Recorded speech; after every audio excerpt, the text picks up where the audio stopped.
चलो जी। Good morning everyone. बेटा जैसे कि हमने प्रीवियसली एक कॉन्सेप्ट डिस्कस किया था बोर्ड ऑफ डायरेक्टर के रिगार्डिंग, राइट? सो सेक्शन 154 ये हमने कंप्लीट कर लिया था, डिन के रिक्वायरमेंट्स। ठीक है, याद है आपको? सो डिन वाला पॉइंट हमारा कंप्लीट हो गया था। कहाँ पे थे हम लोग? ये हो गया था 153।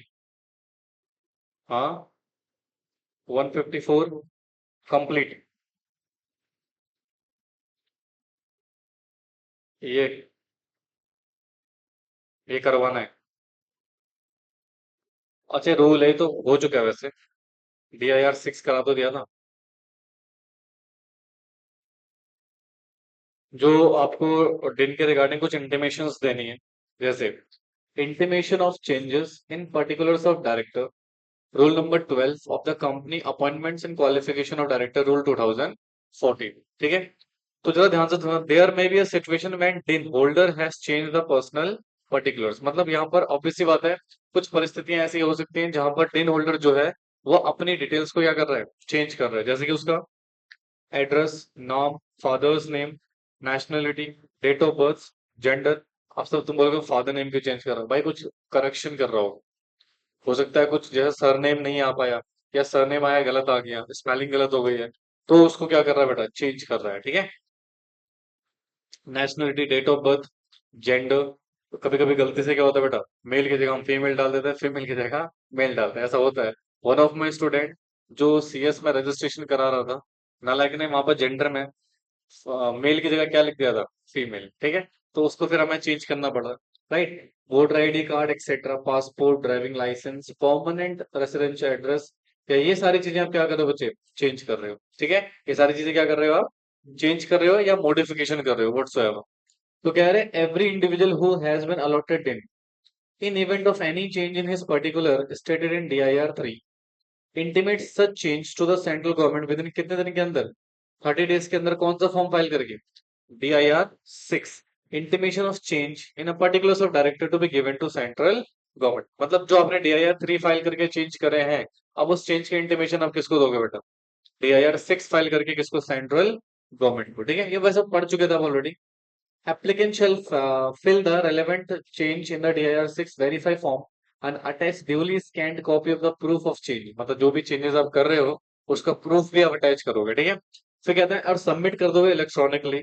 द फॉर्म प्री सर्टिफिकेशन होना चाहिए किसके द्वारा, CS और CMA इन प्रैक्टिस के द्वारा। ये सर्टिफाई करेंगे फॉर्म को तभी आप फाइल करो। Central government upon being satisfy, अगर गवर्नमेंट सेटिस्फाई हो जाती है after verification of such changes, particulars from the close proof shall incorporate the said changes and inform applicant by way of letter of post, electronic या other mode of confirmation. मतलब जैसे central government satisfy हो जाएगी कि हाँ ठीक है, तो बेटा उसके बाद वो चेंजेस को इनकॉर्पोरेट करेगी और फिर बाद में आपको इंटीमेट कर देगी। Din cell of the MCA shall intimate the change of the particulars to directors submitted to DIR 6 concerned registrar whose jurisdiction the registered office of the company। और उसके बाद इंफॉर्मेशन दे दिया जाएगा किसको बेटा, रजिस्ट्रार ऑफ कंपनी को, जिस jurisdiction में कंपनी का जो रजिस्टर्ड ऑफिसर फॉल कर रहा है वो।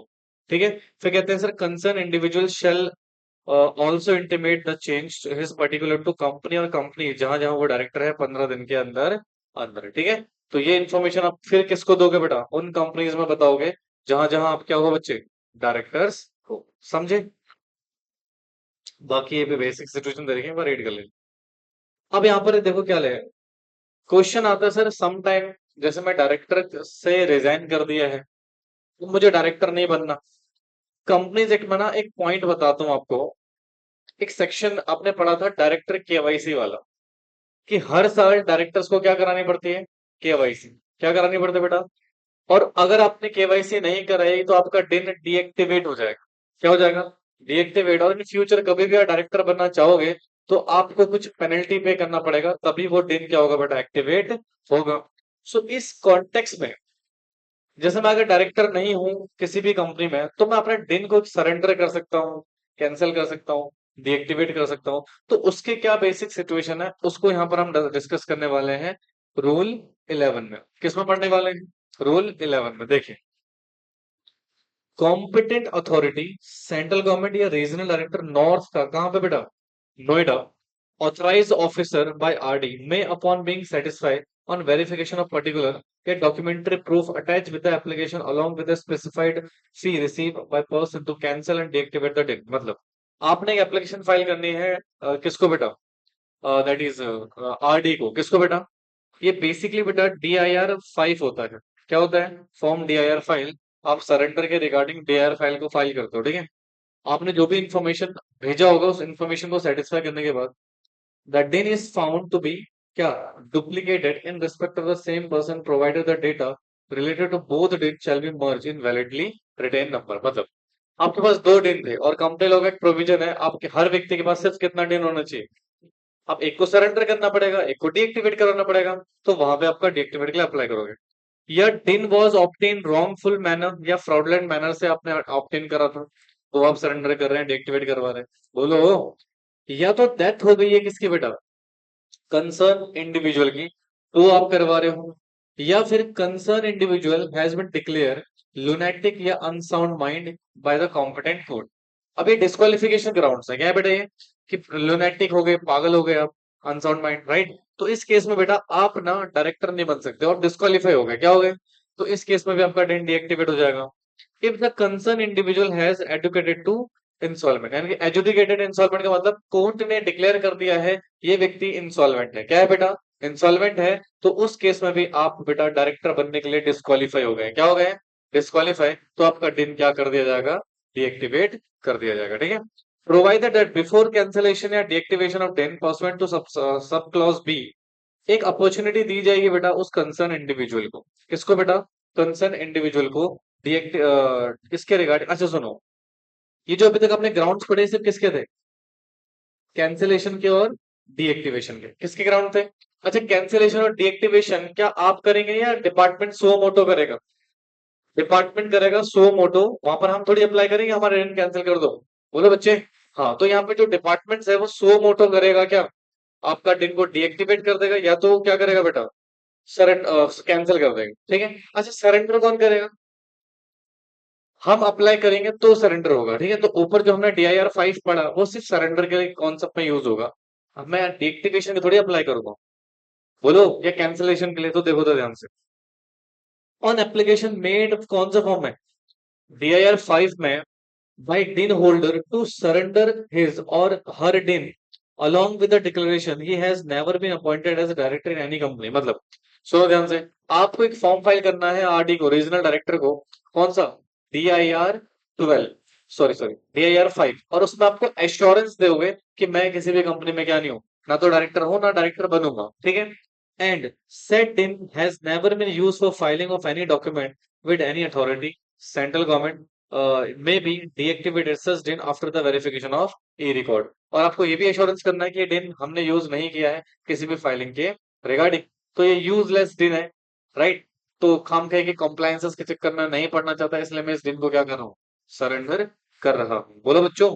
हाँ, तो once a person is appointed as a director in any company, as per the Companies Act 2013, he cannot relinquish his DIN in future even he does not remain the director anymore in a company or in other company।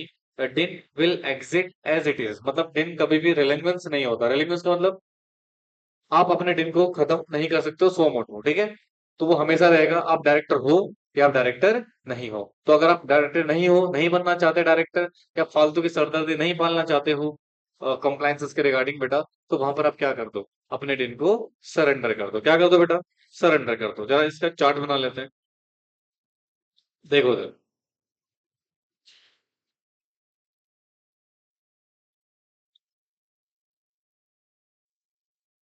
कौन सा देखना, chart, कौन सा rule था बच्चे, rule 11, कौन सा rule था, रूल 11, ठीक है, ध्यान से सुनना प्लीज। सर, एक पर्सन है जो कि डायरेक्टर है, कौन है, अच्छा ऑब्वियसली बात है ना, जो पर्सन जिसके पास डिन नहीं है क्या वो इसको यूज कर सकता है क्या, इस कॉन्सेप्ट को, no obviously not. Having a valid DIN, having a valid DIN, इसके पास बेटा एक वैलिड डिन है और वांट्स टू सरेंडर हिज डिन, और ये अपने डिन को क्या करना चाह रहा है, सरेंडर करना चाह रहा है, because of there is no use, ये डायरेक्टर भी नहीं है। तो इसको एक एप्लीकेशन फाइल करनी है बेटा, एमसीए में, मिनिस्ट्री ऑफ कॉर्पोरेट अफेयर्स में फाइल करेगा एक एप्लीकेशन। क्या फाइल करेगा जी, एप्लीकेशन फाइल करेगा। अच्छा, ये जो एप्लीकेशन है इसका नाम क्या था, फॉर्म का, फॉर्म DIR 5। अच्छा, DIR 5 जो फाइल कर रहे हो उसका पर्पस क्या है, सरेंडर ऑफ डिन। यहाँ पर आप अपने डिन को क्या कर रहे हो बेटा, सरेंडर कर रहे हो, क्या कर रहे हो, सरेंडर, किसके पास, एमसीए में। ध्यान से सुनना, कंसंट्रेशन के साथ में क्या करो, एमसीए के पास जैसी एप्लीकेशन आएगा, और आपको इसमें अश्योर अश्योर करना बेटा कि आप किसी भी कंपनी में क्या नहीं हो बेटा, नो एनी कंपनी आप होल्ड कर रहे हो डायरेक्टरशिप, होल्ड डायरेक्टरशिप, आप किसी भी कंपनी में डायरेक्टरशिप को होल्ड नहीं कर रहे हो, बोलो बच्चों। दूसरा, डिन never use for any filing, आपका डिन किसी भी फाइलिंग के लिए फिलहाल यूज नहीं हुआ है, ठीक है। तो सर इस केस में आप अपने डिन को सरेंडर कर सकते हो। तो आफ्टर एमसीए बीइंग सेटिस्फाइड, आपकी इंफॉर्मेशन से अगर एमसीए क्या हो जाती है बेटा, सेटिस्फाइड हो जाती है, तो आपका जो डिन है वो क्या हो जाएगा, सरेंडर हो जाएगा। क्या हो जाएगा, समझ में आया। ये है रूल 11, लिख लो फटाफट से इसको।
हो गया। तो यहाँ पर आपने डिन को क्या कर दिया बच्चे,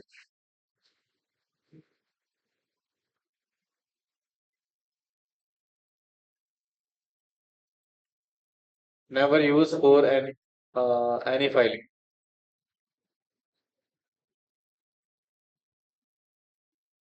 never use for any filing.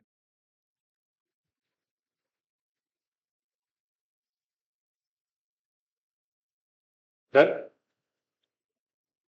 समझ आया कुछ, ये हो गया सबका, ठीक है।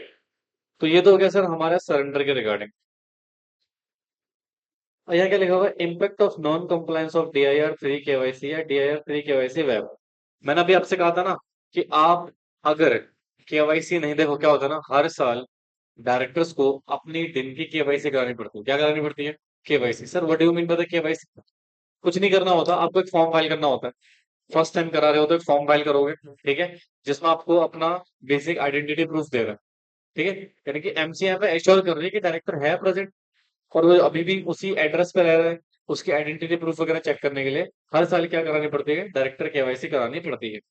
अच्छा, फर्स्ट टाइम तो फॉर्म भरा जाता है, बट सेकंड टाइम के लिए ना बार बार फॉर्म नहीं भरना। आप वेब, एक वेब कॉन्सेप्ट है, क्या है बेटा, वेब। कुछ नहीं करना, आपको वहां जाके अपना डिन डालना है। ओटीपी आएगा आपकी मेल आईडी पे और ईमेल मोबाइल नंबर पे। ठीक है, आपको ओटीपी डालना है और ओटीपी डाल के बेटा आपका क्या हो जाएगा, डिन केवाईसी हो जाएगी। ये करना मैंडेटरी है। डिन केवाईसी करना क्या है, मैंडेटरी है। अगर डिन केवाईसी आप नहीं करते हो तो भैया उसके पैनल प्रोविजन है। क्या पैनल प्रोविजन है, उसका इम्पैक्ट होते हुए लगेगा।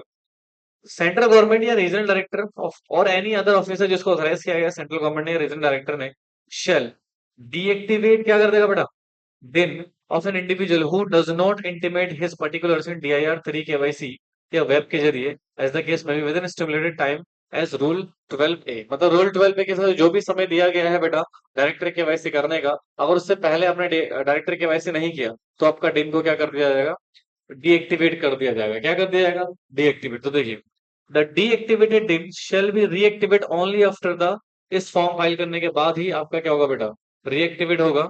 राइट, एज द केस में भी file along with the fees. Fees मैं आपको बताया दूं कितनी है, 5,000 रुपए की फीस है। कितनी फीस है, 5,000 रुपीज की फीस है बेटा।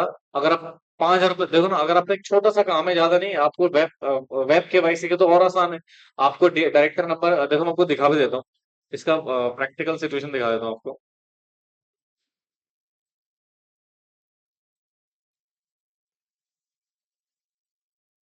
I show you. जैसे ये एमसीए का पोर्टल ओपन हो गया, अब यहाँ पर आप कंपनी में जाएंगे। देखिए, कंपनी फाइलिंग में जाए और यहाँ क्या लिखा हुआ है, दिन रिलेटेड फाइलिंग। अरे बाबा, क्या लिखा हुआ है, दिन रिलेटेड फाइलिंग। यहाँ देखो क्या लिखा हुआ है, डायरेक्टर केवाईसी। और ये क्या लिखा हुआ है, डायरेक्टर वेब। अगर मैं वेब वाले में जाता हूँ, हालांकि इसके लिए लॉगिन करना पड़ेगा, तो यहाँ पे कुछ नहीं करना, आपको डिन नंबर डालना है। क्या डालना है, डिन नंबर। और जैसे आप डिन नंबर डालेंगे बेटा, आपको ओटीपी या रिसीड होगा। क्या रिसीड होगा, ओटीपी। और ये ओटीपी आप डालेंगे तो आपकी डायरेक्टर केवाईसी क्या हो जाएगी, कंप्लीट हो जाएगी। समझा ना। तो एक बेसिक प्रोसेस है डायरेक्टर केवाईसी करने का। अगर आप ये केवाईसी नहीं करते हैं तो आपकी नॉन कंप्लाइंस हो गया। नॉन कंप्लाइंस होते ही आपका डिन क्या हो जाएगा बेटा, डीएक्टिवेट हो जाएगा। और डीएक्टिवेट से रीएक्टिवेट करने के लिए बेटा आपको कम से कम नहीं तो पेनल्टी पे करनी पड़ेगी। कितने रुपए की, 5,000 रुपए। ठीक है, यहाँ तो कोई दिक्कत। तो यहाँ पर एक बेसिक कॉन्सेप्ट हमारा डिन का कंप्लीट हो गया। एक बार ना घर जाके ना जो पुरानी वीडियोस हैं उसको देख लेना, है ना, क्योंकि काफी टाइम पहले डिस्कस किया था हमने। कितना टाइम हो गया जब शुरू किया था डायरेक्टर चैप्टर, फिर बीच में हमने स्किप कर दिया था। 11 को, जुलाई में, 1 महीना हो गया। ठीक है, एक बार गो थ्रू कर लेना। हालांकि जब मैंने बोला था बोर्ड ऑफ डायरेक्टर होगा नेक्स्ट क्लास में, तो आपको वैसे ही पढ़ के आना चाहिए था। इसको कॉमन सेंस बोलते हैं, है ना, बट उस चीज के थोड़ा हमारे पास क्या है, डेफिशिएंसी है। देखो, कुछ यहाँ पे जनरल प्रोविजन है रिगार्डिंग डिन। डिन को लेके कुछ जनरल प्रोविजन है, क्या है देखो। कहता है prohibition to obtain more than DIN. एक से ज्यादा डिन आप क्या नहीं कर सकते बेटा, ऑब्टेन नहीं कर सकते हो। According to section 155, no individual shall apply और फॉर ऑब्टेन और possess another DIN who has already allotted DIN number. मतलब जिसके पास ऑलरेडी सेक्शन 154 में उसको डिन अलॉट हो चुका है, वो फिर दूसरा डिन ऑब्टेन नहीं कर सकता। प्रोहिबिशन है। प्रोहिबिशन का मतलब बिल्कुल मना है साहब, आप डिन ऑब्टेन कर ही नहीं सकते हो। ठीक है, बोलो जी। डायरेक्टर टू इंटीमेट डिन, सेक्शन 156 पढ़ाई चुका ऑलरेडी। हाँ, कि आपको इंटीमेशन देनी पड़ती है किसकी बेटा, डिन की, कंपनी को। ऑल कंपनीज को, जहां जहां director with in 1 month from the receipt of डिन फ्रॉम द सेंट्रल गवर्नमेंट। ये हम पहले ही पढ़ चुके थे बेटा। अब आगे देखिए क्या लिखा, कंपनी इन्फॉर्म करेगा डिन के बारे में किसको, रजिस्ट्रार को। याद है मैंने आपको फॉर्म पढ़ाया था DIR 3B, DIR 3C, याद है, सेक्शन 156 में हमने पढ़ा था ना ये? हाँ, तो बस उसी का ये रिपीटेशन है, देख लो तो क्या है। सेक्शन 157 प्रोवाइड करता है एवरी कंपनी, जैसे for example you all are director of knowledge Venture for example, आपने हमें इंटीमेट करा भैया ये हमारा डेट है, तो मुझे कंपनी को कैसे इंटीमेट करना पड़ेगा, आरओसी को, कि ये हमारे डायरेक्टर हैं और ये उनके बिन नंबर्स हैं। देखिए, एवरी कंपनी विद इन कितने दिन के अंदर, 15 days from the receipt of intimation under section 156। 156 में जो डायरेक्टर से इंटीमेशन हमें मिली है, उसके बाद 15 दिन के अंदर अंदर हमें इंटीमेशन देनी किसको, आरओसी को। Furnish the director identification number two all of its director, किसको बेटा, रजिस्ट्रार को, या कोई भी ऑफिसर या अथॉरिटी जिसको प्रेस्क्राइब कर रखा हो बेटा किसने, सेंट्रल गवर्नमेंट ने, आरडी ने। कौन से फॉर्म में, DIR 3C में। यानी कि आपको जैसी इंटीमेशन मिलेगा, आप फर्दर इंटीमेट किसको करोगे बेटा, बोलो बे लल्लो, आरओसी को। ठीक है, फिर कहते हैं इफ कंपनी फेल हो जाती है to furnish the director identification number under subsection such company shall liable to penalty कितना बेटा 25,000 रुपए। और in case of default continue रहता है तो पेनल्टी पर डे की कितनी है 100 रुपए for each day after the first during the failure of the continue subject to maximum कितना 1 लाख रुपए की पेनल्टी आपके ऊपर लग सकती है। And every officer of company जो डिफॉल्ट में शामिल थे उनके ऊपर पेनल्टी कितने लगेगी बेटा 25,000 रुपए। और अगर डिफॉल्ट कंटिन्यू है अगेन वही सेम साइकिल 100 रुपए पर डे। और मैक्सिमम पेनल्टी कितनी है 1 लाख रुपए की पेनल्टी है। तो सेम ही पेनल्टी है दोनों के ऊपर company as well as officer जो कि किसमें है बेटा डिफॉल्ट में किसमें है। अच्छा मुझे एक आंसर दो कि कंपनी को जो डायरेक्टर इंटीमेशन देता है जैसे देखो कोई पूछूंगा बताना मुझे। मान लो ये एक व्यक्ति है डायरेक्टर लिखना नहीं है किसी को भी ध्यान से सुनिए पहले। और ये है कंपनी या कंपनीज जिनमें ये व्यक्ति डायरेक्टर है ठीक है। और इन्होंने ऑब्टेन किया डिन क्या किया ऑब्टेन। और उस डिन की जानकारी किसको देगा intimation to company intimation to company कौन से फॉर्म में देता है इंटीमेशन ये बताओ मुझे। फॉर्म DIR 3 बी में राइट। तो ये इंटीमेशन अबाउट किसके बारे में है डिन के बारे में। पक्का 3 बी है हडिया तोड़ दो गलत हुआ तो क्या लिखा हुआ है। अब जैसे ही कंपनी को इंटीमेशन मिली कंपनी को फर्दर इंटीमेशन किसको करना है रजिस्ट्रार ऑफ कंपनी को। अच्छा ये इंटीमेशन कौन सा सेक्शन के हिसाब से दे रहे हो आप 156। अच्छा कंपनी को भी इंटीमेट करना है या इंटीमेशन देना है किसको टू ROC को अबाउट डिन। हाँ जी। तो जो डायरेक्टर्स ने इनको क्या दिया है बेटा डिन प्रोवाइड करा है उसकी इंफॉर्मेशन देनी है बोलो बच्चों कौन से फॉर्म में। यहाँ पर आप फॉर्म यूज करोगे DIR 3C में ठीक है। ROC को आपको इंटीमेशन अच्छा इंटीमेशन देना ऑप्शनल है मैंडेटरी है मैंडेटरी है सर देना ही पड़ेगा अगर नहीं दिया तो उसकी पेनल्टी लगेगी। क्या लगेगी पेनल्टी लगेगी पेनल्टी बता सकते हो। नॉन कंप्लाइंस अगर होता है सेक्शन 157 का किसका 157 में तो बोलता है इसको कौन सा सेक्शन बोलता है 157 का अगर डिफॉल्ट होता है तो भैया इसमें दो लोगों के ऊपर पेनल्टी है एक किसके ऊपर कंपनी के ऊपर है और दूसरा ऑफिसर इन डिफॉल्ट के ऊपर है। किसके ऊपर है ऑफिसर इन डिफॉल्ट के ऊपर पेनल्टी लगेगी। अब सुनना ध्यान से मैं क्या कर रहा हूं आपसे ऑफिसर इन डिफॉल्ट भैया जो कंपनी है जो क्या है बेटा कंपनी है इसको जो पेनल्टी है वो मिनिमम कितना मतलब कितनी पेनल्टी है 25,000। इसको बढ़ा के अगर डिफॉल्ट आपने कंटिन्यू रखा तो 100 रुपए पर डे कॉन्टिन्यूस पे है ये ठीक है। और मैक्सिमम कितने रख सकती है 1 लाख। क्या ऑलमोस्ट सेम ही पेनल्टी यहाँ पर भी है बोलो जी। हाँ तो ये पेनल्टी लगेगी किसके ऊपर बेटा कंपनी और उसके ऑफिसर जो किसमें शामिल है बेटा डिफॉल्ट में शामिल है लिख लो बेटा इसको।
हो गया, ये हो गया। तो ये हो गया बेटा इंटीमेशन के रिगार्डिंग, जहां पर हमने DIR 3C और 3B पढ़ लिया। अब देखो क्या लिखा हुआ है, ऑब्लिगेशन टू इंडिकेट दिन। कहता है सेक्शन 158 स्पेसिफाई करता है एवरी पर्सन या company shall mention din in written information particulars and required to furnish under companies Act 2013 in such returns etc relate to the director contain any reference of the any director। मतलब देखो बेटा मैं क्या करूँ, company जो भी application या जो भी इंफॉर्मेशन फाइल करती है कंपनी के हिसाब से, तो वहां पर उसको डिन नंबर क्या करना पड़ेगा, मेंशन करना पड़ेगा। जैसे आपने कोई रिपोर्ट फाइल कर रही है या आपने कोई रिटर्न्स फाइल करी है, तो वहां पे कोई डॉक्यूमेंट बना रहे हो, उस डॉक्यूमेंट में बेटा डायरेक्टर्स के क्या होना चाहिए, सिग्नेचर होना चाहिए, और साथ के साथ बेटा नाम के साथ डिन नंबर भी होना मैंडेटरी है। अगर आपने डिन नहीं लिखा तो सेक्शन 158 का वायलेशन हो जाएगा। ठीक है, तो कंपनी याद रखना, जब कंपनी जब भी कोई फाइलिंग करेगी बेटा, तो वहां पे कंपनी को क्या करना है, डिन नंबर लिखना ही पड़ेगा। अगर डिन नंबर नहीं लिखते बेटा तो वायलेशन माना जाएगा, समझे। अब एक बार रूल 12 देख लो, हालांकि तुमने पढ़ लिया है, एक बार रूल देख लेते हैं इसका। Of company appointment and qualification of director rule 2014, director KYC के रिगार्डिंग क्या कह रहा है, देखो एवरी इंडिविजुअल जो होल्ड करता है क्या बेटा, DIN number as on date of 31 March of the financial year as per the companies act 2013 के पर्टिकुलर रूल्स में, उसको एक ई फॉर्म फाइल करना पड़ेगा, कौन सा, DIR 3 KYC for said financial year to the central government. किससे पहले बेटा, 30 सितंबर से पहले। जैसे मान लो आपका फाइनेंशियल ईयर खत्म हो गया 31 मार्च को, तो वहां से 30 सितंबर तक के आपके पास लास्ट डेट है डायरेक्टर केवाईसी करवाने की। डायरेक्टर केवाईसी उससे पहले पहले हो जानी चाहिए, ठीक है। यानी कि ड्यू डेट अगर बोलो तो कितनी होगी बेटा, 30 सितंबर, कितनी हो गई। तो कहते हैं where an individual who already submitted form DIR 3C, मतलब आप ऑलरेडी इस फॉर्म को क्या कर चुके हो, पहले सबमिट कर चुके हो in relation to any previous financial year submitted in this particular seat. अब आपको फॉर्म नहीं भरना, आपको सिर्फ एक वेब केवाईसी करवानी है। क्या करवानी है, वेब केवाईसी करवानी है through the web service in relation to the subsequent financial year, it shall deem to be compliance of the provision of rules inside financial year. मतलब पहली बार अगर डायरेक्टर केवाईसी करोगे तो फॉर्म फाइल करना पड़ेगा, कौन सा, डायरेक्टर फॉर्म कौन सा है, DIR 3 KYC फॉर्म फाइल करना पड़ेगा। ये प्रॉपर फॉर्म होगा, फॉर्म फिल करना पड़ेगा, उसमें DSC लगाना पड़ेगा, उसको अपलोड करना पड़ेगा। ठीक है, बट अगर आप सेकेंड या उसके बाद जब भी फॉर्म ये डायरेक्टर केवाईसी करेंगे, आपको फॉर्म फाइल करने की जरूरत नहीं है। आपको सिर्फ जो वेब केवाईसी है वो करा लेना, और मान लेंगे आपने सेक्शन इस पर्टिकुलर रूल का क्या कर लिया बेटा, कंप्लायंस कर लिया, ठीक है। बता चुका हूं already. Provided also that in case of individual desire to update his personal mobile number और एड्रेस वगैरह, तो वो आप इसी फॉर्म में क्या कर सकते हो बेटा, अपडेट कर सकते हैं, ठीक है। देखिए, provided fees for filing DIR KYC या वेब पर्टिकुलर सिचुएशन में भी एप्लीकेबल है, इसका कंपनी जो 2013 जनरली बेटा कोई फीस नहीं है। अभी फिलहाल क्या नहीं है बेटा, कोई भी फीस नहीं है। KYC अगर आप करते हो तो फ्री ऑफ कॉस्ट करोगे, उसमें कोई चार्जेस आपको देने की जरूरत नहीं फिलहाल। फ्यूचर में आ जाए वो अलग बात है, अभी जरूरत नहीं है। अब ये कुछ बेसिक सिचुएशन OTP के रिगार्डिंग पढ़ लेना, मैं ऑलरेडी पढ़ा चुका हूँ, समझे। तो बेटा यहाँ पर एक समरी ऑफ फॉर्म्स लिखी हुई है, DIR 3 लिखा हुआ है, 6, 5, 3B, बोलो बेटे, 3C और डायरेक्टर 3 KYC। ठीक है, तो क्या मैं ऑलरेडी करा चुका हूँ सारे, बोलो। हाँ, तो फाइनली बेटा यहाँ पर हमारे पास 10 से रिलेटेड सिचुएशन क्या हो गई, समाप्त हो गई, कि डायरेक्टर आइडेंटिफिकेशन नंबर क्या होता है, इस नंबर को कैसे सरेंडर कर सकते हैं, इस नंबर को अगर मुझे डीएक्टिवेट करना तो कैसे होगा, वगैरह वगैरह वगैरह। सभी चीजें बेटा हम इसमें क्या कर चुके हैं, डिटेल में डिस्कस कर चुके हैं, ठीक है। अब एक अगला टॉपिक है हमारा, क्या, टाइप्स ऑफ डायरेक्टर्स। भाई कंपनी में ना this topic is very important, कि कितने टाइप्स के डायरेक्टर होते हैं, ठीक है। जैसे सबसे पहले क्या लिखा हुआ है, फर्स्ट डायरेक्टर, फिर क्या लिखा हुआ है, रेजिडेंट डायरेक्टर, फिर क्या लिखा हुआ है, प्रोफेशनल डायरेक्टर, फिर क्या लिखा है, nominee, small share holder director, additional director और ऑल्टरनेट डायरेक्टर। ठीक है, तो ये बेसिक डायरेक्टर्स की टाइप्स यहाँ पे दिया हो बेटा, how many types of director are there, ठीक है। बोलो बच्चों, या अब सबसे पहले मैं आपको कॉन्सेप्ट समझाने वाला हूँ, क्या, फर्स्ट डायरेक्टर के बारे में। किसके बारे में, अच्छा ये ना कोई कॉन्सेप्ट अलग सा कॉन्सेप्ट नहीं है, बहुत सिंपल है। एक मिनट देखो तो ध्यान से, फर्स्ट डायरेक्टर का मतलब क्या होता है सर, कहते हैं section 152 of companies act 2013 provide करता है क्या? There is no provision made in articles of company of the of the company for appointment of the first director, then the subscriber to the memorandum who individual shall deem to be the first director of the company until director are duly appointed. ठीक है, मतलब क्या है इसका देखो, अगर मैं first director की बात करूं, किसकी बात करूं बच्चे? तो सर ये फर्स्ट डायरेक्टर कौन होंगे कंपनी में, मतलब कंपनी अभी इनकॉर्पोरेट हुई है, कंपनी अभी क्या हुई है, इनकॉर्पोरेट हुई है, बनी है, तो उसमें जो पहली बार डायरेक्टर होंगे ना उनको बोलेंगे फर्स्ट डायरेक्टर। क्या बोलेंगे? First director. मतलब फर्स्ट डायरेक्टर मतलब क्या, कंपनी इनकॉर्पोरेट हुई है और इनकॉर्पोरेट के समय कौन से पर्सन डायरेक्टर होंगे उसको हम क्या बोलेंगे बेटा? First director. बोलो। हाँ। अब सर फर्स्ट डायरेक्टर का मतलब क्या है देखो, जैसे मान लो हमने इनकॉर्पोरेशन कराया कंपनी का, इनकॉर्पोरेशन ऑफ कंपनी, ठीक है, बोलो। अब ये कोई सी भी कंपनी हो सकती है, चाहे आपकी पब्लिक कंपनी हो, चाहे आपकी क्या हो बेटा, पब्लिक कंपनी हो, चाहे आपकी प्राइवेट कंपनी हो, चाहे आपकी ओपीसी हो, ठीक है, आपने इनकॉर्पोरेट करी। तो सर ये कह रहा है who will be the first director, first director कौन होंगे सर, ऐसा क्यों पूछा जा रहा है? सुनो ध्यान से। अगर मैं ओपीसी की बात करूं तो यहाँ पर मेंबर कितने होते हैं? वन। डायरेक्टर भी मिनिमम कितना होता है? एक, ठीक है। प्राइवेट में मिनिमम मेंबर कितने होते हैं? दो। मिनिमम डायरेक्टर भी कितने होते हैं? दो। पब्लिक कंपनी में मिनिमम डायरेक्टर कितने होते हैं? और शेयर सब्सक्राइबर कितने होते हैं? सात। यानी कि सर यहाँ पर में एम फोर मेंबर, ठीक है, सात होते हैं। और डायरेक्टर कम से कम कितने हो सकते हैं? तीन। तो यहाँ पर एम फोर मेंबर कितने होते हैं और डायरेक्टर भी कितने हो सकते हैं? मिनिमम दो, मैक्सिमम बढ़ सकते हैं, मेंबर मेंबर भी बढ़ सकते हैं। अच्छा, ओपीसी में मेंबर कितने होते हैं? वन। और मिनिमम डायरेक्टर भी कितना होता है?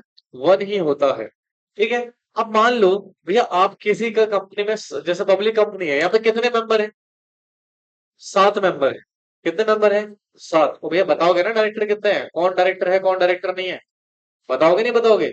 अब हम अगर आपने नहीं बताया तो हम सबको मान लेंगे डायरेक्टर। तो ये क्या कह रहा है सुनो, फर्स्ट डायरेक्टर को आइडेंटिफाई करने का एक प्रोसीजर है, प्रोसीजर टू आइडेंटिफाई कौन, कंपनी में फर्स्ट डायरेक्टर कौन होंगे उसको आइडेंटिफाई करने का एक प्रोसेस है। तो प्रोसेस का स्टेप नंबर वन देखो, आप ये चेक करो आर्टिकल्स ऑफ एसोसिएशन में क्या नाम मेंशन है डायरेक्टर का। आप आर्टिकल्स ऑफ एसोसिएशन में लिख दो, तो जिसका नाम आपने लिखा होगा उसी को हम क्या मान लेंगे? First director. सर अनफॉर्चुनेट है, आर्टिकल्स ऑफ एसोसिएशन में नहीं मेंशन था, not mention name of director. यहाँ पर क्या नहीं है बेटा? Not mention name of director, कि कौन फर्स्ट डायरेक्टर होगा कंपनी का। फर्स्ट मतलब पहला नहीं, फर्स्ट मतलब क्या है? फर्स्ट का मतलब है पहली डायरेक्टरशिप कौन कौन होल्ड कर रहा है। फर्स्ट से मतलब ये बस समझना कि एक डायरेक्टर की बात हो रही है यहाँ पे, ठीक है। या तो अच्छा कंपनी में चार डायरेक्टर है, अब तो ये मत बोला पहला director first director, no. First director का मतलब यहाँ पे क्या है कि फर्स्ट टाइम कितने डायरेक्टर्स है कंपनी में, उसकी बात हो रही है यहाँ पे, ठीक है। तो वो दो भी हो सकते हैं, तीन भी हो सकते हैं, चार भी हो सकते हैं, समझ में आ रही बात? अच्छा। सर आर्टिकल साइलेंट है, कोई बात नहीं, आप स्टेप नंबर टू फॉलो करिए। किसको फॉलो करिए? और स्टेप नंबर टू में ना एक एक काम करो, बताओ subscriber of memorandum of association कितने हैं? तो बेटा मुझे एक बात बताइए, पब्लिक कंपनी में सब्सक्राइबर मिनिमम कितने हो सकते हैं? सात। भाई से ज्यादा भी हो सकते हैं। प्राइवेट कंपनी में मिनिमम कितने होते हैं? दो, इससे ज्यादा भी हो सकते हैं। ओपीसी में एक ही होता है भैया, इससे ज्यादा नहीं हो सकता, ठीक है। बोले बच्चों, तो सर इन पर्सन को हम मान लेंगे deem to be first director. क्या मान लेंगे? Deem to be first director. यानी कि ये पब्लिक कंपनी में सात डायरेक्टर हो जाएंगे इसका मतलब, प्राइवेट में दो और ओपीसी में वन, अगर सब्सक्राइबर इतने हैं तो, ठीक है। भाई अगर मान लो पब्लिक कंपनी में 100 सब्सक्राइबर हो तो क्या 100 को डायरेक्टर मान लोगे? पर लिखा तो है सब्सक्राइबर ऑफ मेमोरेंडम को डायरेक्टर मान लो, पर there is a condition, company में 100 डायरेक्टर हो ही नहीं सकते। कंपनी में डायरेक्टर कितने होते हैं बेटा जनरल? मैक्सिमम 15, है ना। तो वहां पर आपको मेंशन करके देना पड़ेगा। या फिर हम आपके पहले फर्स्ट जो भी सिचुएशन रहेगा उसको हम मान लेंगे। अब सुनो, सर ये कब तक मानेंगे? जब तक until directors are duly appointed। क्या बता? until director are duly appointed, मतलब जब तक डायरेक्टर ड्यूली अपॉइंट नहीं हो जाते जनरल मीटिंग में, तब तक बेटा हम क्या कर लेंगे बेटा, इन्हीं subscriber of memorandum of association को क्या मान लेंगे, फर्स्ट डायरेक्टर कंसिडर कर लेंगे। समझ में आए? बोलो। तो सबसे पहला स्टेप्स क्या देखना है बेटा हमें? अब ये देखो, आर्टिकल्स ऑफ एसोसिएशन में मेंबर्स का सॉरी डायरेक्टर मेंशन किए हुए या नहीं। अगर आर्टिकल ऑफ एसोसिएशन में डायरेक्टर मेंशन करे तो उन्हीं को क्या मान लोगे, फर्स्ट डायरेक्टर मान लोगे? बोलो जी। हाँ। और अगर आर्टिकल साइलेंट है तो subscriber of memorandum of association को क्या मान लोगे बेटा, फर्स्ट डायरेक्टर कंसिडर कर लोगे। समझ में आया कॉन्सेप्ट फर्स्ट डायरेक्टर का? प्लेट क्या सारे?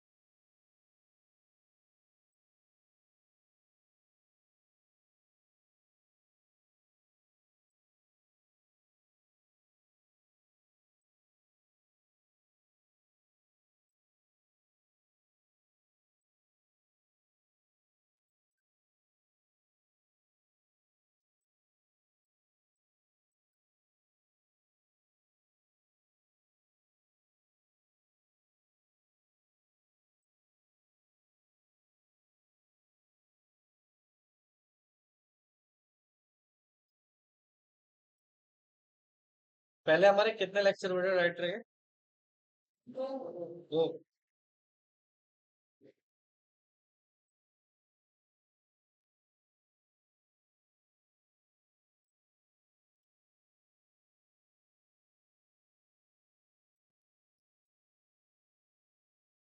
पहले कहाँ चेक करोगे? Articles of association. अगर उसमें नाम मेंशन होगा तो क्या सब्सक्राइब करो देखोगे? नहीं। तो बट अगर आर्टिकल साइलेंट रहा तो सब्सक्राइबर ऑफ मेमोरेंडम को क्या मान लोगे, फर्स्ट डायरेक्टर। कब तक? जब तक कंपनी में डायरेक्टर ड्यूली अपॉइंट नहीं हो जाते तब तक। ठीक है। और डायरेक्टर बेटा अपॉइंट करने का पावर जो है मेंबर के पास है, जनरल मीटिंग में ही एक्सरसाइज होगी पावर। जल्दी करो और थोड़ा पार्टिसिपेट करो, नहीं सो जाओगे तुम लोग नलायक हो। हैं? अमित आगे आ जाओ भाई। पीछे नींद आने में ज्यादा आसान होता है।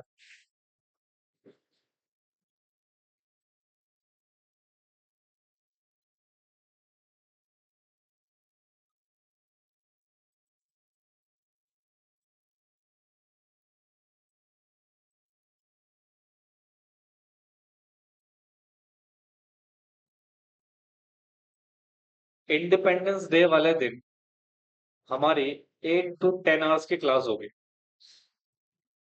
ठीक है। हाँ। तुम्हारा 15 अगस्त हम यही मनाएंगे।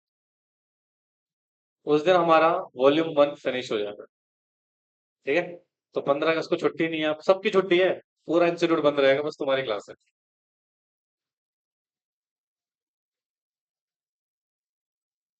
अच्छा। ठीक है। तो उस दिन आपकी लंबी क्लास है कंपनी लॉ की। और वैसे भी तुम आई थिंक टीटीएस ही पढ़ रहा है, थर्सडे है शायद दिन। टीटीएस है ना? हाँ। तो सुबह आ जाना टिफिन बॉक्स लेके 9 बजे।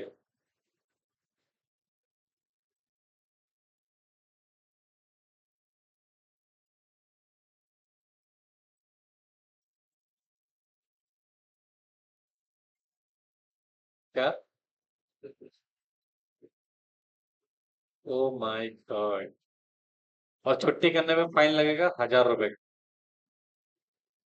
वीडियो लेक्चर नहीं मिलेंगे वो अलग। लॉस ज्यादा होगा।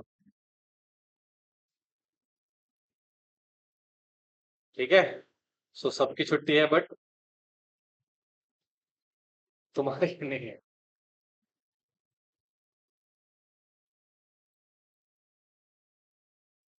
यहाँ तक कि मैडम की भी छुट्टी हो सकती तुम्हारी नहीं है। ठीक है भाई, पतंग उड़ाएंगे ना भाई। तो पतंग के साथ ही उड़ जाएगा।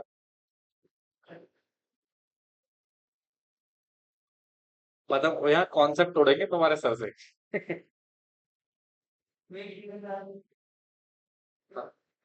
9 से वही 6-7 बजे तक। नहीं, उस दिन मैं बिजी हूँ ना थोड़ा।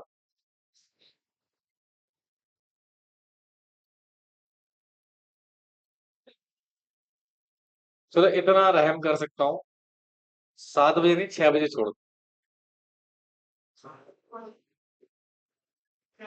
थैंक यू नोला प्लीज। ओके। अब भाई जरा फटाफट से, तो एक बेसिक आइडिया आपको लग गया होगा कि सर कंपनी में फर्स्ट डायरेक्टर का मतलब क्या होता है।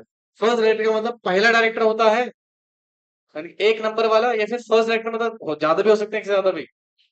हाँ जी सर, देखो ध्यान से।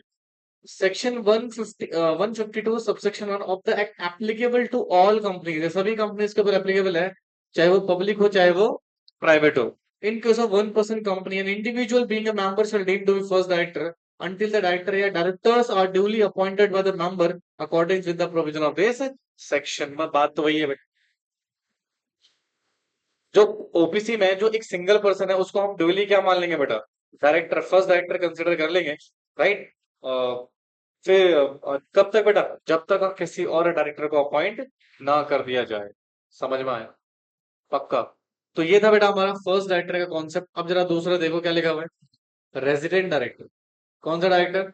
Resident director. Sir resident director मतलब, इधर देखो ध्यान से, प्लीज कॉपी मत करना, ध्यान से देखे, बहुत सिंपल सिंपल टॉपिक है।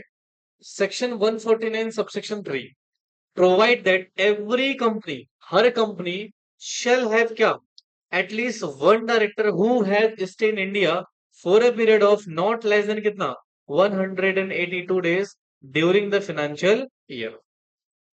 ठीक है। However, in case of newly incorporated companies, the requirement of under this subsection shall apply proportionately at the end of the financial year in which it is incorporated. This subsection shall apply to the specified IFSC private company in respect of any financial year other than the first financial year from the date of incorporation। अब जरा सुनो ध्यान से इधर, कौन सा director के बारे में पढ़ रहे हैं हम? Resident director. कौन सा डायरेक्टर? यानी कि सुनो, अगर आप कंपनीज एक्ट 2013 के हिसाब से काम कर रहे हैं, इधर देखो कॉन्सेप्ट,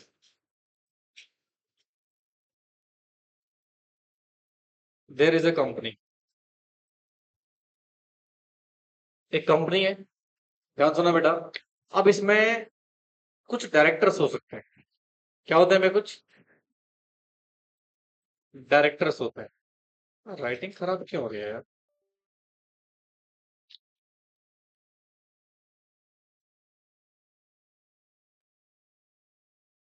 कभी कभी ना इसमें कार्बन आ जाता है। हाँ, ठीक है। कंपनी में क्या है बेटा, कुछ डायरेक्टर्स। तो कहता है भैया सुनो, सभी डायरेक्टर में से कम must be one director resident of India.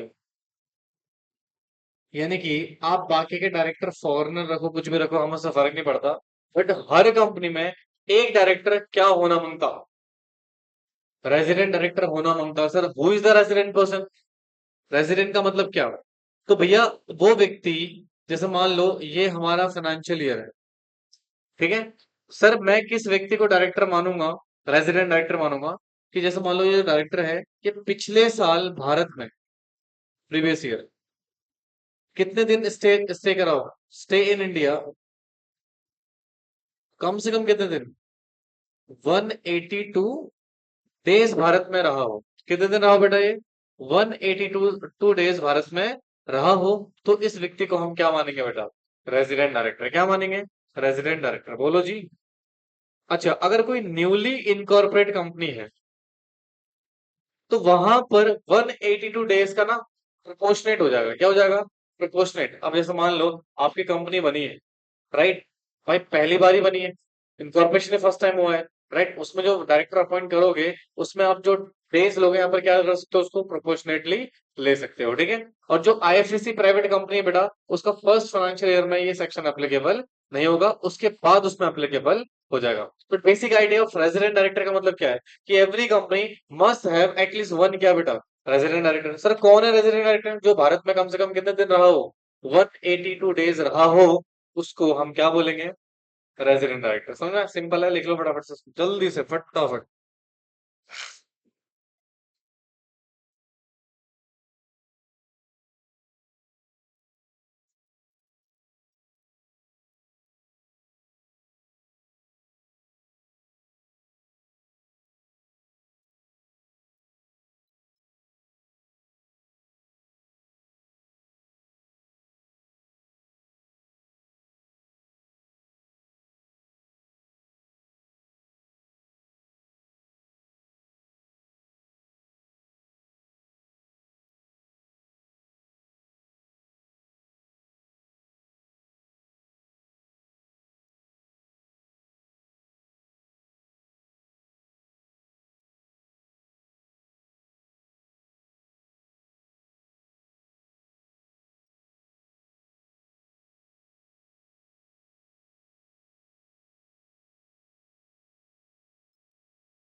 Done.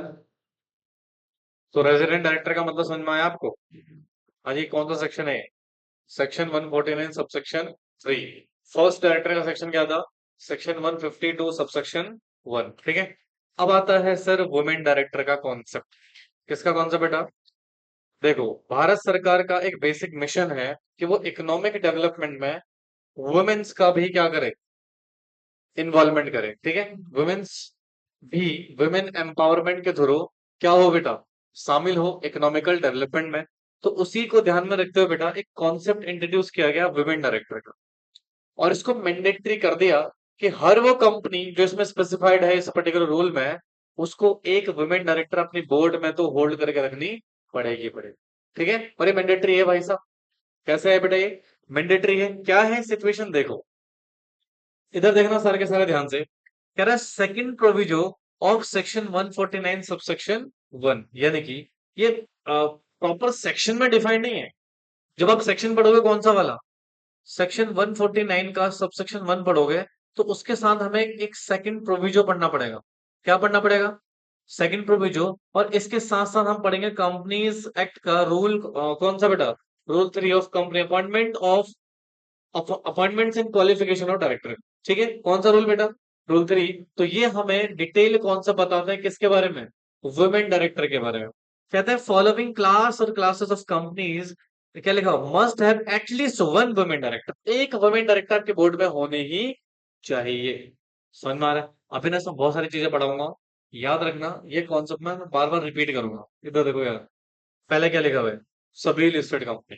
देखिए इंडिया में जितनी भी लिस्टेड कंपनीज है, लिस्टेड कंपनी मतलब वो कंपनी जिसके शेयर्स रिकॉग्नाइज स्टॉक एक्सचेंज में लिस्टेड है, उनको एक वुमेन डायरेक्टर अपने बोर्ड में रखनी ही पड़ेगी। दूसरा, हर वो पब्लिक कंपनी जिसकी पेड अप शेयर कैपिटल कितनी है बेटा, 100 करोड़ या मोर, और जिसका टर्नओवर कितना है बेटा, 300 करोड़ और मोर। सुनो ध्यान से, पहले एक बेसिक सिचुएशन समझते हैं।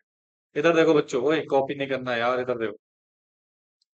यहां पर मैं आपको एक टॉपिक समझा रहा हूँ वुमेन डायरेक्टर को लेके। किसको लेके बेटा? Women director. हिंदी में क्या बोलेंगे उसको? स्त्री डायरेक्टर। स्त्री डायरेक्टर। अच्छा, स्त्री मूवी आ रही शायद कोई, रिलीज हो गई? ये सब पता है, नला सेक्शन बताना है इसका। नहीं, मैंने इसका पूछा ही नहीं। मैं पूछ रहा हूँ ना। अलॉटमेंट का बताओ प्राइवेट प्लेसमेंट के केस में।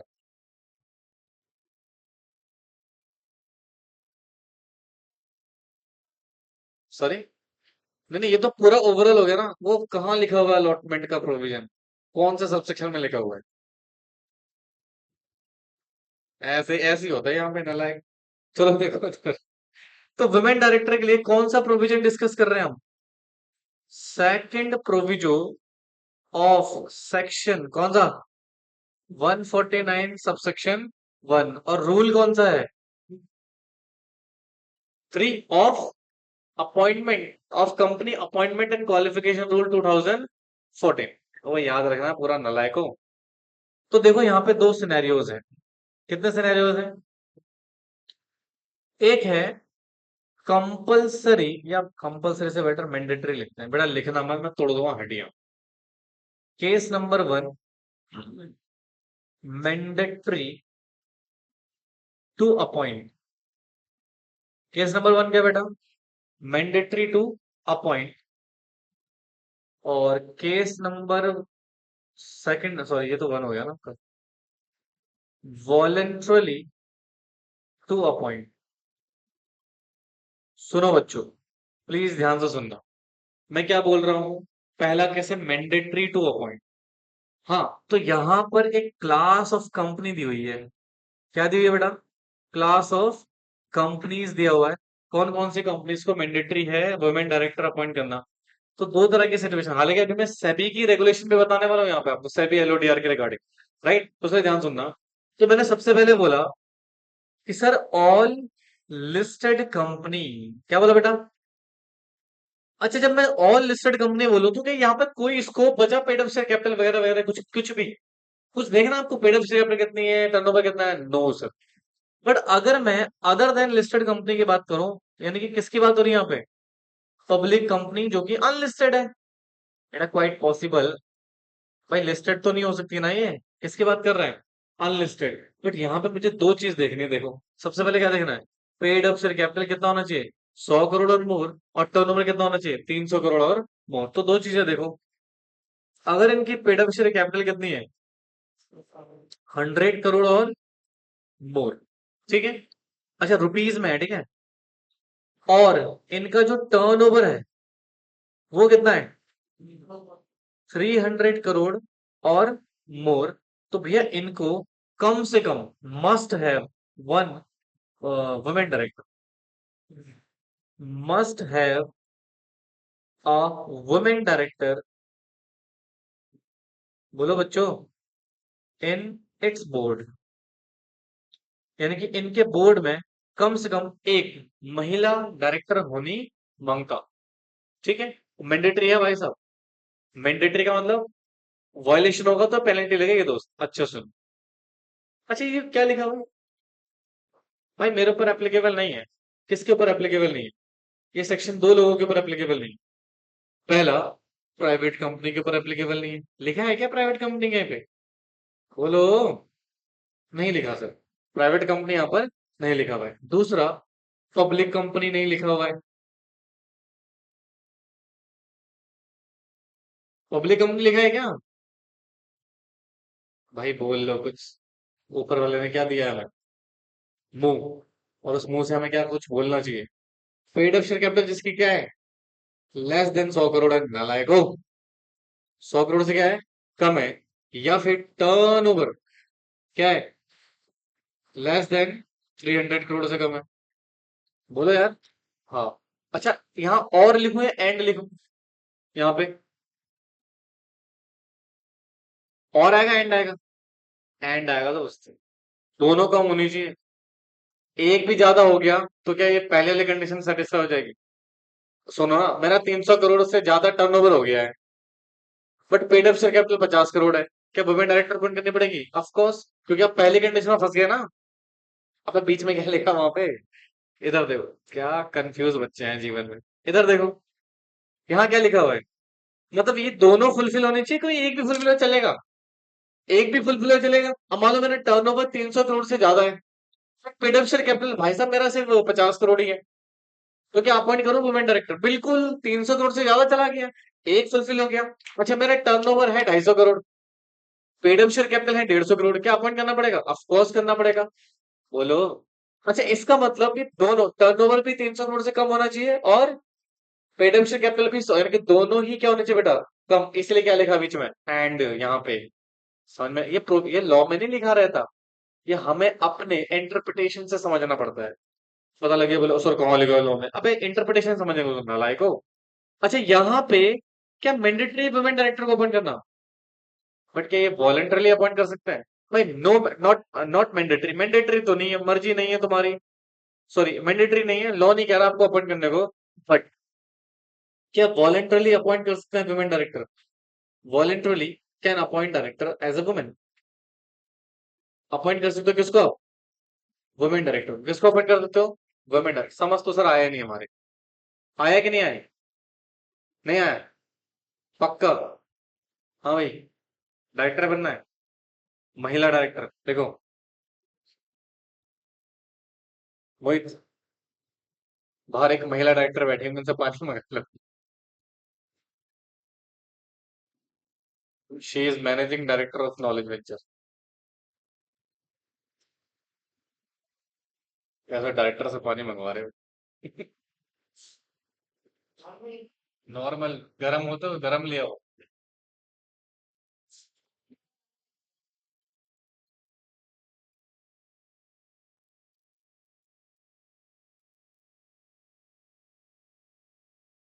हो गया? डन। जल्दी स्पीड रखो भैया, सिलेबस कंप्लीट कराना है। मेरा टारगेट है सिलेबस तुम्हारा निपटाऊं सितंबर में ही। फिर लूंगा डेली टेस्ट। डेली क्या होंगे फिर? टेस्ट। और एक दिन ऐसा आएगा ब्लड टेस्ट करते कंप्यूटर निकल रहा बाहर। Section 149, section 152। हमें क्या हुआ? लिखता क्यों नहीं है फिर? आगे आ जा। इसे टेंशन हो गया, मैं तो मांझा खरीद के लिया आया। हाँ तो बस कैंसलेशन कर दो। बोलो सिचुएशन चेंज हो चुकी है, टर्म्स एंड कंडीशन में परिवर्तन करना पड़ेगा।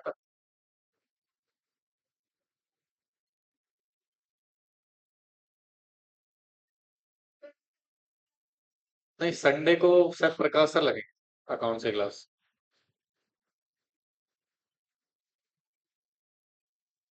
मेरी क्लास नहीं होगी, डोंट वरी, क्योंकि ये संडे बिजनेस प्रेजेंटेशन प्रोग्राम है दूसरे बैच का।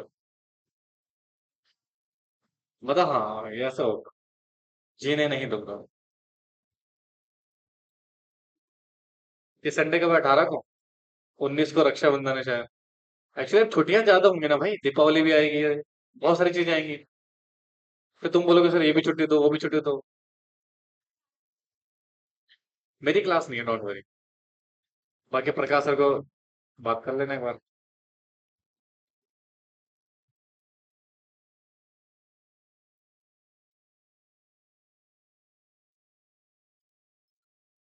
ये तो पढ़ा हमने कंपनी एक्ट का सेकंड प्रोविजो और सेक्शन 149 सबसेक्शन 1। लिखा? नहीं लिखा? चलिए नहीं लिख रही, जाओ।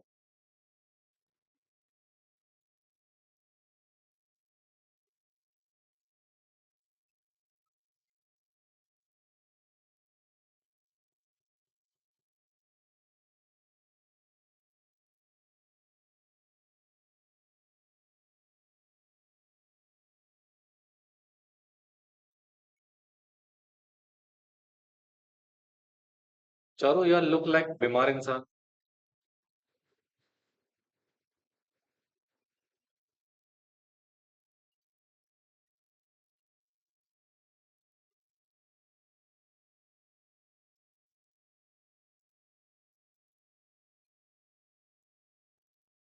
क्वेश्चंस कर रहे हो? और डायरी मेंटेन हो रही है नहीं हो रही है?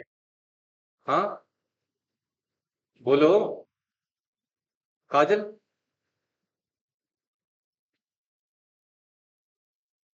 वाह। अच्छा, कल तो क्लास हुई नहीं थी?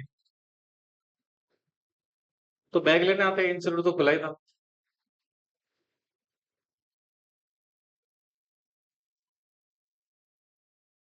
हो गया। चलो देखो देखो,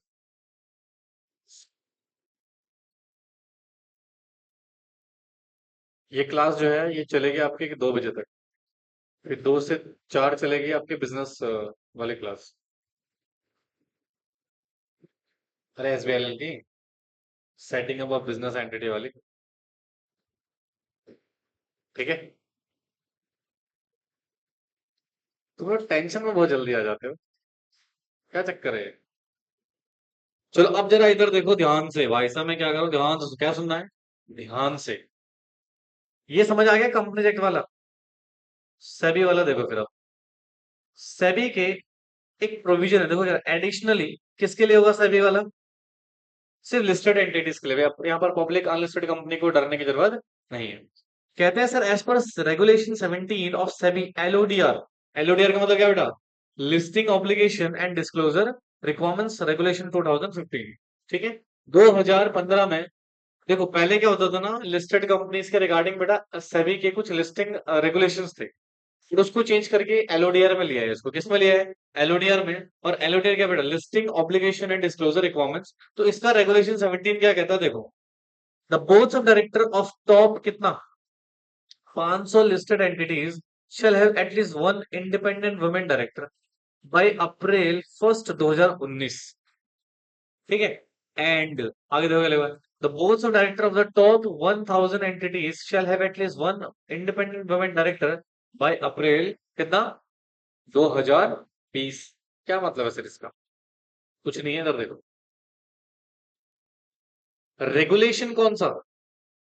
17 किस चीज का? Of SEBI, LODR 2015। ठीक है। तो सेबी LODR रेगुलेशन 2015 क्या कहता है देखो, कहता है दो कंपनी देख लो भैया। कौन सी कंपनी देख लो? टॉप 500 लिस्टेड कंपनीज या entities what ever you said. ठीक है। और दूसरे में कह रहा है ये देखो टॉप 1000 लिस्टेड कंपनी या एंटिटीज। ठीक है। ये जो प्रोविजन आया ये 2019 में आया, और फिर इसके बाद चेंज हुआ कब? 2020 में। तो कह रहा है ऐसी कंपनीज के बोर्ड ऑफ डायरेक्टर्स, यानी कि इन कंपनीज के बोर्ड में, कहा बच्चे? बोर्ड में वुमेन डायरेक्टर तो होगी होगी, और वो वुमेन क्या होनी चाहिए? इंडिपेंडेंट वुमेन डायरेक्टर होनी चाहिए। क्या होनी चाहिए बेटा? इंडिपेंडेंट वुमेन डायरेक्टर होनी चाहिए। सर अब ये बताओ सर, ये वुमेन डायरेक्टर और इंडिपेंडेंट वुमेन डायरेक्टर में क्या डिफरेंस है? ठीक है। अब जरा इसके लिए ना आपको कंडीशंस पढ़नी पड़ेगी इंडिपेंडेंट डायरेक्टर की, उसके लिए आपको थोड़ा वेट करना पड़ेगा, क्योंकि इंडिपेंडेंट डायरेक्टर के ऊपर सेक्शन 149 सबसेक्शन 6 में दुनिया भर की कंडीशंस दी हुई हैं। यानी कि मैं एक शॉर्टर तरीके से बताया था, एक ऐसा डायरेक्टर जिसका कंपनी से ना तो डायरेक्टली इनडायरेक्टली कोई लेना देना नहीं होना चाहिए, ना तो कंपनी के मैनेजमेंट का हिस्सा बनेगा, ना एग्जीक्यूटिव डायरेक्टर का पार्ट बनेगा। यानी कि उसका कंपनी से कोई लेना देना नहीं होना चाहिए, उसका कंपनी में किसी भी प्रकार का इंटरेस्ट नहीं होना चाहिए, उसको हम बोलेंगे इंडिपेंडेंट डायरेक्टर। क्या बोलेंगे? तो सर जो टॉप लिस्टेड 500 या 1000 जो कंपनीज है ना, इनको सिर्फ वुमेन डायरेक्टर अपॉइंट नहीं करना है, इसको क्या अपॉइंट करना है? Independent women director. अच्छा सुनना, अगर इन्होंने पहले से एक वुमेन डायरेक्टर अपॉइंट करी होती है अपने बोर्ड में, और वो नॉन इंडिपेंडेंट है, फॉर एग्जाम्पल जैसे मान लो एक डायरेक्टर है, उसने अपनी वाइफ को अपॉइंट कर दिया, लॉ दिखाना तो ऐसे अपॉइंट कर ऐसे ही होता है। तो एक कंपनी में मैं किसी बाहर की वुमेन को थोड़ी अपॉइंट करूँ, हमारे घर में बहुत सारी वुमेन्स है, उन्हीं को अपॉइंट कर देंगे। ऐसे ही होता है जनरली, जैसे मान लो आपने अपनी वाइफ को अपॉइंट कर दिया, अपनी सिस्टर को अपॉइंट कर दिया, अपनी मदर को अपॉइंट कर दिया फिल्म मेकर डायरेक्टर। हालांकि जो बड़ी कंपनीज होती है, राइट, वहां पे ऐसा नहीं चलता है, क्योंकि वहां पे रिस्पॉन्सिबिलिटीज होती हैं, और आप नहीं चाहोगे कि आपके कोई अगर डिफॉल्ट हो गया कंपनी में, तो आपकी जो वाइफ है आपकी मदर है वो जेल चली जाए। राइट। छोटी मोटी कंपनीज में ऐसा होता है कि जहां पर वो अपनी ही वाइफ को वगैरह वो अपॉइंट कर लेते हैं जनरली। बट मान लो अपने पहले से एक non independent women director appoint कर रखी थी, क्योंकि अब दो डायरेक्टर हो जाएंगे आपके बोर्ड में, एक वो नॉन इंडिपेंडेंट वाली वुमेन डायरेक्टर जो कंपनी एक्ट बोल रहा है, दूसरा एक इंडिपेंडेंट डायरेक्टर जो कौन बोल रहा है? सभी के रेगुलेशन 17 जो बोल रहा है, LODR के रेगुलेशन, उसके हिसाब से आपको एक इंडिपेंडेंट वुमेन डायरेक्टर भी अपॉइंट करना पड़ेगा। अच्छा सुनो, बेटर क्या है, एक ही डायरेक्टर अपॉइंट करो वुमेन, वो क्या रखो, इंडिपेंडेंट, क्या दोनों कंडीशन फुलफिल हो गई? हमने वुमेन भी रख दी और वो इंडिपेंडेंट है, तो इंडिपेंडेंट वुमेन डायरेक्टर भी होगी। समझ में आया? क्योंकि देखो सर, दो डायरेक्टर रखने में प्रॉब्लम क्या है? दो डायरेक्टर रखने में प्रॉब्लम ये है बेटा, हमें पैसे देने पड़ेंगे, सैलरी देनी पड़ेगी, या फिर जो मैनेजर रेमुनरेशन है वो देना पड़ेगा। कॉस्ट बढ़ गई ना। एक ही पर्सन को दो पोस्ट के लिए अपॉइंट कर दिया है, वही इंडिपेंडेंट हो वही वुमेन है, ठीक है? तो उसने वुमेन डायरेक्टर है, तो वुमेन डायरेक्टर का क्राइटेरिया फुलफिल हो गया। और उसको हमने क्या रखा हुआ है? इंडिपेंडेंट, तो इंडिपेंडेंट वुमेन डायरेक्टर का क्राइटेरिया भी फुलफिल हो गया। समझे? सर, ये 500 टॉप कंपनी, 1000 टॉप कंपनी का मतलब क्या है? बोलो। अब सुनो, कंपनीज ना ट्रेड होती है स्टॉक मार्केट में। क्या होती है? ट्रेड। और टॉप 500 का मतलब भैया आप ये देखो कि मार्केट कैपिटलाइजेशन के हिसाब से फर्स्ट टॉप 500 कंपनी कौन सी? मार्केट कैपिटलाइजेशन का मतलब किसका सबसे ज्यादा शेयर क्या हो रहा है बच्चे मार्केट में ट्रेड हो रहा है, उनकी कैपिटल देखो, और उस कैपिटल के हिसाब से देखो फर्स्ट 500 कंपनी जो है वो, और फर्स्ट 1000 कंपनीज के हैं वो, उनको बोलो मैंडेटरी रखना है क्या? Independent women director. समझे? बोलो यार। नहीं आया? देख लो।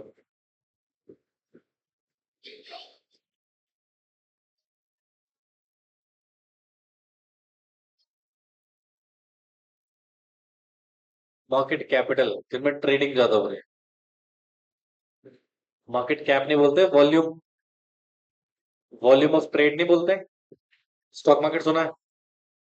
सुना है, वहां पे ट्रेडिंग होती है, बाइंग एंड सेलिंग का एक रेशियो निकलता है, वॉल्यूम बोलते हैं उसको। That is called market capitalisation. समझ आया कि नहीं आया, ये बताओ। नहीं आया?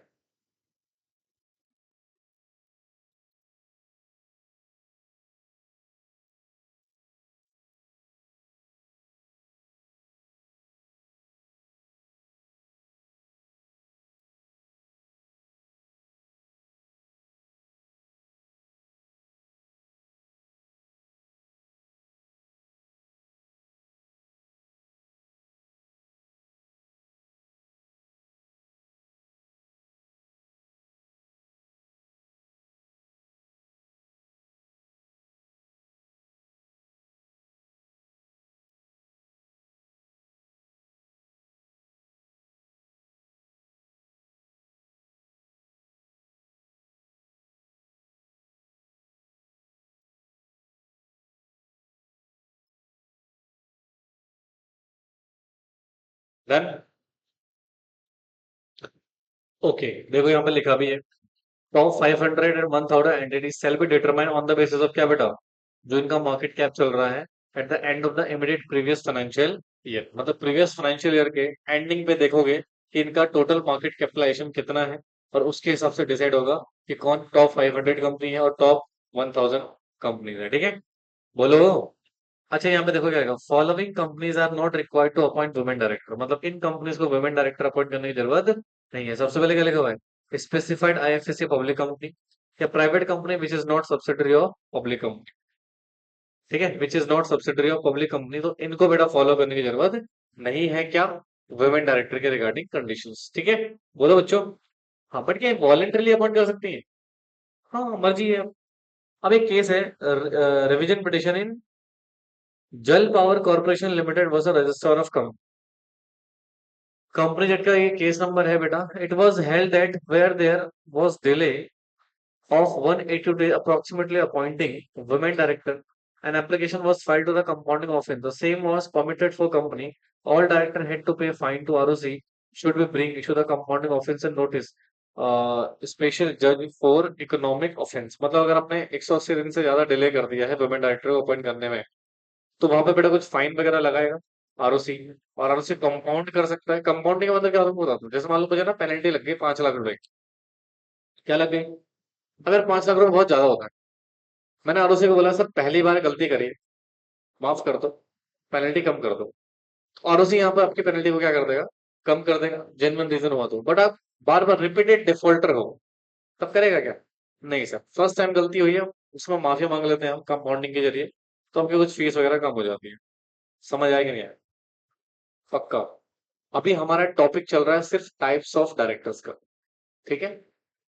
Are you getting my point? और इसमें बहुत सारी चीजें हैं। अभी तक हम कितने डायरेक्टर पढ़ चुके हैं? तीन। पहला फर्स्ट डायरेक्टर, दूसरा रेजिडेंट डायरेक्टर, तीसरा वुमेन डायरेक्टर है, ठीक है। अच्छा, अब आता है एक स्मॉल डायरेक्टर का कॉन्सेप्ट, सेक्शन 151। सुनना बिल्कुल ध्यान से, मैं क्या कह रहा हूँ आपसे। अकॉर्डिंग टू सेक्शन 151, क्या लिखा हुआ है? Listed company may have one director elected by such small share holder in such manner and such terms and condition as may be prescribe. अब यहाँ पे ना लिस्टेड कंपनीज के पास एक ऑप्शन है। भाई मे लिखा हुआ है ना, तो ये क्या हो गया बेटा? ऑप्शन हो गया कि वो एक स्मॉल डायरेक्टर को अपॉइंट कर सकते हैं। अब प्रश्न आता है, सर स्मॉल डायरेक्टर होता कौन है? एक स्मॉल डायरेक्टर वो व्यक्ति है जिसको स्मॉल शेयर होल्डर ने क्या करा बेटा? अपॉइंट करा है। प्रश्न आता है, सर स्मॉल शेयर होल्डर कौन है? मैं क्या करूं, ध्यान सुनना प्लीज। स्मॉल डायरेक्टर का मतलब क्या है बेटा? वो डायरेक्टर जो किसने अपॉइंट करा है। स्मॉल शेयर होल्डर कौन है वो देख लेते हैं। तो देखो, small share holder means a share holder holding shares of nominal value. कौन सी बेटा? Nominal value of not more than कितना? 20,000 रुपीज और सच अमाउंट एज में be prescribe. Here, nominal value of shares is relevant. It does not matter how much of the paid up value या market value of shares. However, a small shareholder may have hold equity shares of preference share और both. अब जरा सुनो, यहाँ पर basically nominal value लिखी हुई है। क्या लिखी हुई है? अब इसका ना बड़ा इंटरेस्टिंग केस स्टडी है, मैं आपको बताता हूँ, जरा ध्यान से देखो इधर।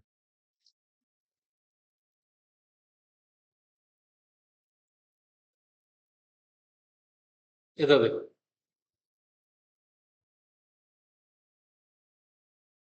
एग्जाम्पल। ठीक है, ध्यान सुना बेटा प्लीज। मान लो अ, हम क्या समझ रहे हैं? Small share holder. हाँ, क्या समझ रहे थे? स्मॉल शेयर होल्डर कौन होगा? तो मैंने बोला भैया, वो व्यक्ति स्मॉल शेयर होल्डर होगा जिसने कितनी वैल्यू के शेयर्स खरीदे हुए हैं? 20,000 के शेयर परचेस करे हुए हैं। वो भी 20,000 जो है वो कौन सी वैल्यू है? नॉमिनल वैल्यू होनी चाहिए। कौन सी वैल्यू होनी चाहिए? नॉमिनल वैल्यू की। ठीक है, बोलो बेटे। हाँ। अब मार्केट में क्या प्राइस चल रहा है उससे हमें कोई मतलब नहीं है, हमें नॉमिनल वैल्यू देख रहे हैं। जैसे मान लो, केस नंबर 1, एक मिस्टर एक्स है,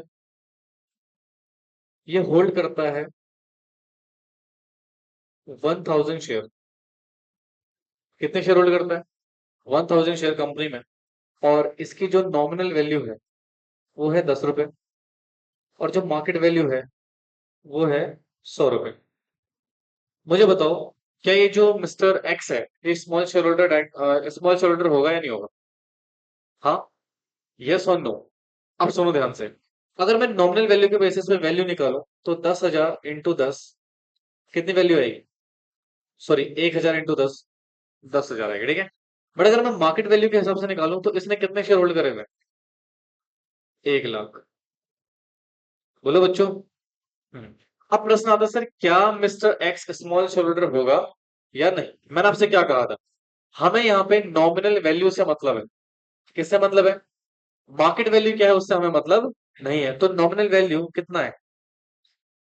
क्या ये लेस देन 20,000 है? बोलो। क्या इसने 20,000 से कम के शेयर होल्ड करे हुए हैं? या तो भैया ये क्या कंसिडर होगा? यस, कंसिडर होगा क्या? Small share holder. क्या कंसिडर होगा ये? Small share holder. समझ में आया? बोलो। हाँ, अब इधर देखो ध्यान से।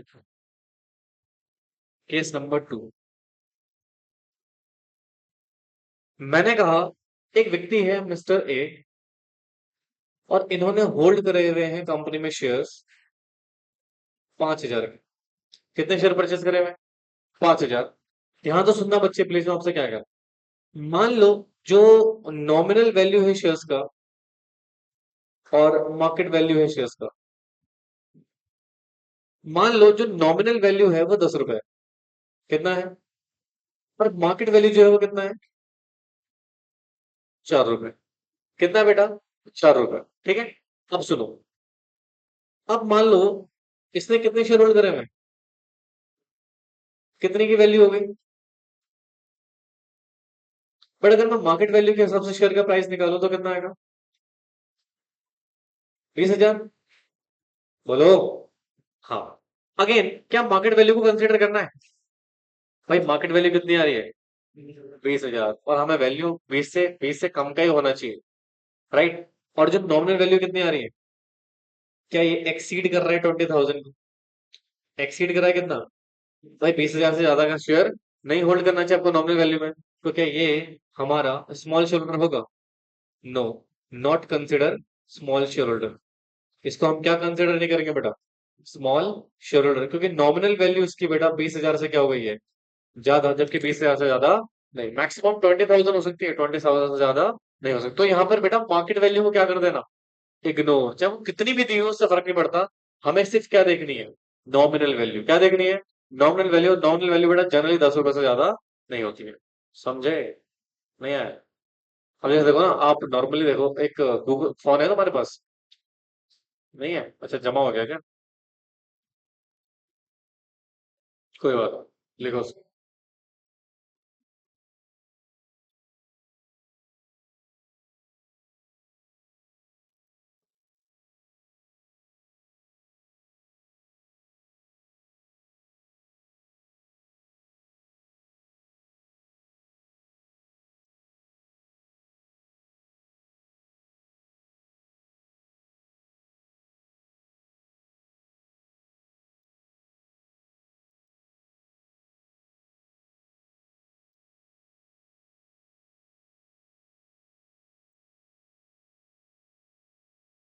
एक मिनट रुकना जरा। एक मिनट रुक जाओ। आपने ICICI बैंक के बारे में तो सुना ही होगा। सुना है कि नहीं सुना है? हम्म। इसका जो फेस वैल्यू है, अर्थात नॉमिनल वैल्यू है, पता है कितना है वो? कितना है? अब इसका मार्केट वैल्यू देखते हैं।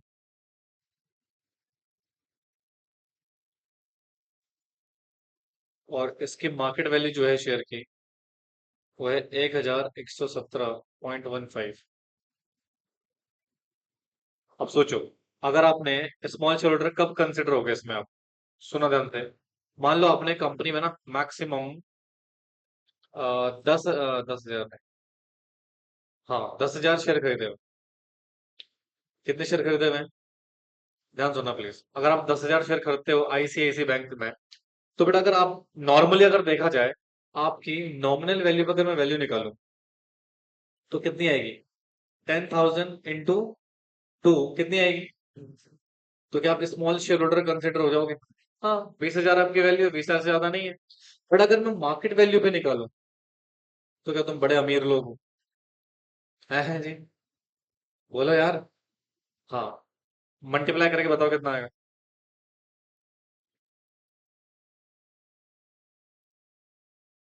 जल्दी बताओ। क्या आएगा आपका? 17।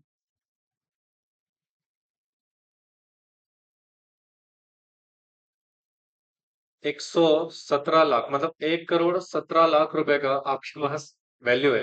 स्टिल यू कंसिडर क्या बेटा? Small share holder. अभी भी आप क्या है बेटा? स्मॉल शेयर होल्डर ही है। क्योंकि यहाँ पर हमें मार्केट वैल्यू से मतलब है कुछ, हमें किससे मतलब है? नॉमिनल वैल्यू से। किससे मतलब है? और नॉमिनल वैल्यू आपने 20,000 की होल्ड कर रखे है। समझे? बोलो यार। हाँ।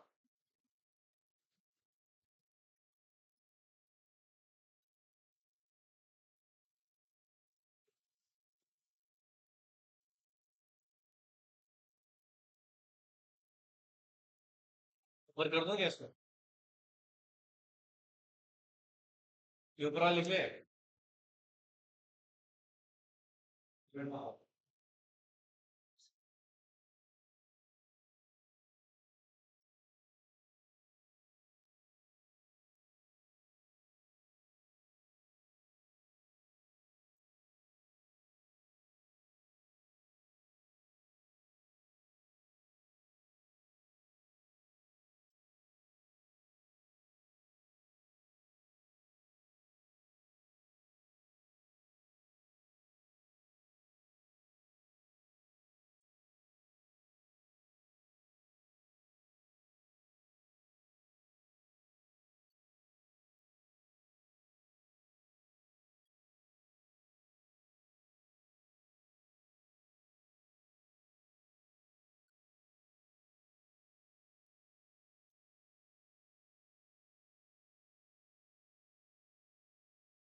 भाई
क्या हुआ?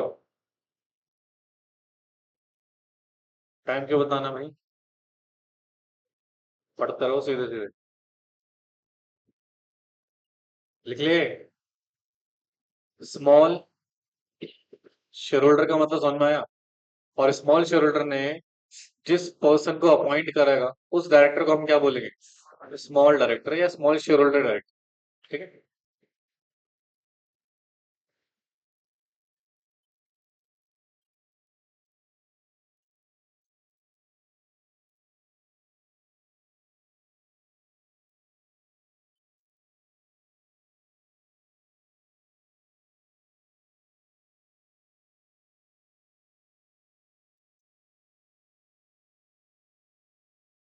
हो गया बच्चों? बारिश होने वाली है। अच्छा, अगर बारिश हो गई फिर तो तुम जा नहीं पाओगे, तुम लंबी क्लास रख देंगे, ठीक है। देखो देखो, अब यहाँ पे देख स्पेसिफिकली यहाँ पे क्या लिखा है, ध्यान से देखना, अभी आपको समझ में आ जाएगा। कह रहा है nominal value of shares is relevant, it does not matter how much of the paid up value क्या है या फिर मार्केट वैल्यू क्या है, इससे हमें कोई फर्क नहीं पड़ता। However small share holder may be A share holder of equity, मतलब वो इक्विटी भी खरीद सकता है और प्रेफरेंस भी खरीद सकता है या दोनों खरीद सकता है, ठीक है ना। देखो यहाँ पर एक एग्जांपल भी दिया हुआ है कि आपका जो इक्विटी की वैल्यू है वो शेयर की कितनी है, 50,000, 10 रुपए फेस वैल्यू है और कितना पेड अप है, 4 रुपए पेड अप है। However it can not be consider small share holder director बेटा, क्योंकि आपकी जो नॉमिनल वैल्यू है 50,000 है, जो कि 20,000 से क्या बच्चे ज्यादा है। पहले मुझे बताओ कि समझ आई स्मॉल शेयर होल्डर कौन है? और small share holder listed company से बेटा एक डायरेक्टर अपॉइंट कर सकते हैं जिसको हम क्या बोलते हैं? Small share holder director. समझे? इंडिपेंडेंट डायरेक्टर बोल रही ना लायक। अब यहाँ पे कुछ terms and condition related to small share holder director जो कि कौन से रूल में डिफाइन है? रूल 7 में। किसमें बेटा? अब देखो ध्यान से यहाँ पे क्या कह रहा है, rule 7 of company appointment and qualification rule of sorry qualification of director rule 2014 let down the following terms and condition for appointment of small share holder director which are as under. क्या है सर? सबसे पहले क्या लिखा हुआ है? Election of small share holder director. क्या लिखा हुआ है? लिस्टेड कंपनी में upon notice not less than कितना, 1,000 शेयर होल्डर या फिर 1/10 ऑफ क्या बेटा total number of such share holder, ठीक है। whichever is lower have a small shareholder director elect by the small shareholder। मतलब दो क्या कह रहा है बेटा ध्यान से, इधर देखना ध्यान से मैं क्या कह रहा हूँ आपसे। जैसे हम यहाँ पर एक कॉन्सेप्ट देख रहे हैं, जैसे मान लो लिस्टेड कंपनी की ना मीटिंग होने वाली है। लिस्टेड कंपनी की क्या होने वाली है? जनरल मीटिंग होने वाली है, ध्यान सुनना बेटा प्लीज। जनरल मीटिंग, ठीक है। बोलो भाई। सर लिस्टेड कंपनी में क्या स्मॉल शेयर होल्डर है? बिल्कुल है सर, स्मॉल शेयर होल्डर। मान लेते हैं हाइपोथेटिकल एग्जांपल लेता हूं, मान लो 20,000 स्मॉल शेयर होल्डर हैं इस कंपनी में। कितने शेयर होल्डर है बेटा?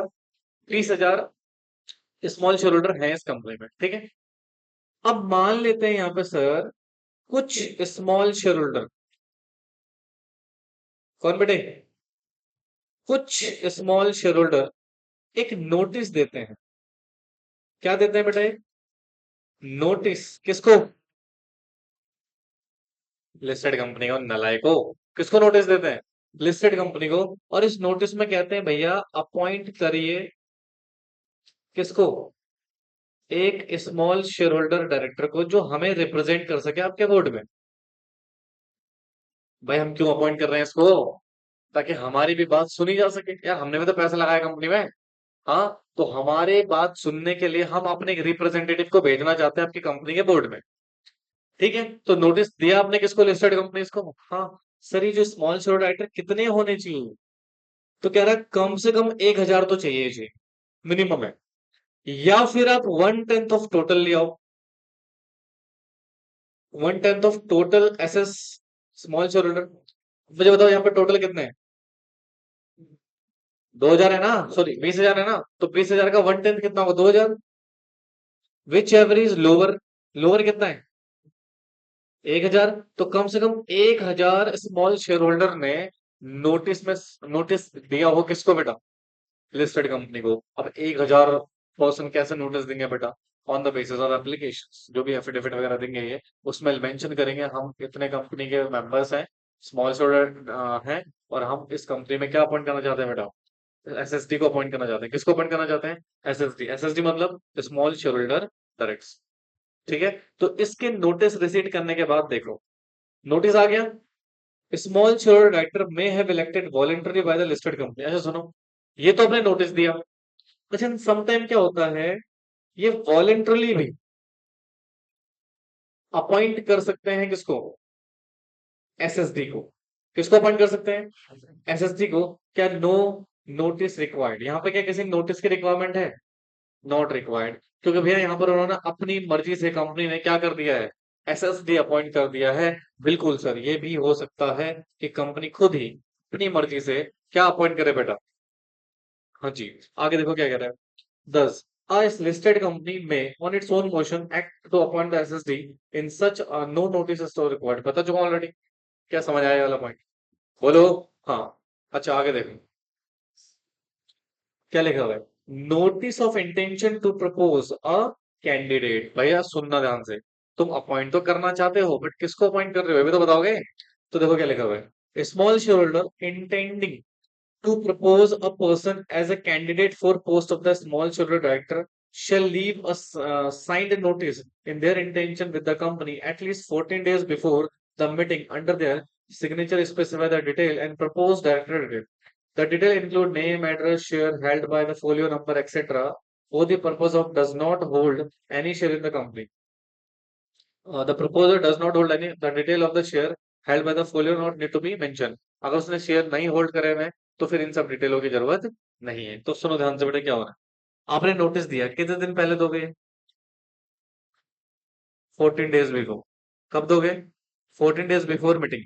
भैया जिस दिन आपने जनरल मीटिंग रखी होगी, उससे 14 दिन पहले आपको एक नोटिस देना पड़ेगा। और इस नोटिस में बेटा, क्या आप स्मॉल शेयर होल्डर डायरेक्टर का, जिस व्यक्ति को अपॉइंट करना चाहते हो, उसकी डिटेल भी दोगे इसमें?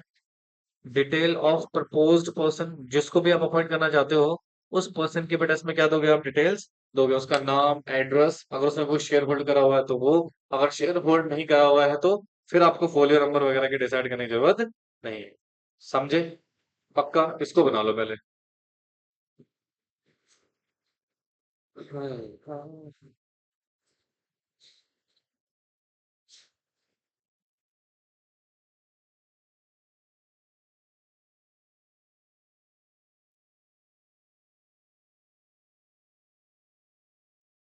थोड़ा ध्यान से बनाना, ठीक है? फिर थोड़ा ना खोज खोज सा हो गया है।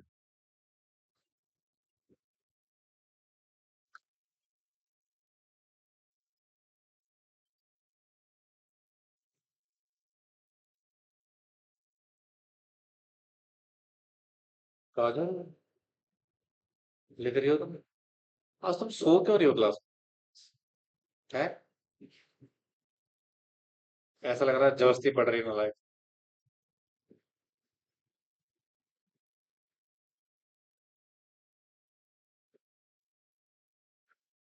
चलिए चलिए चलिए, डू इट फास्ट प्लीज।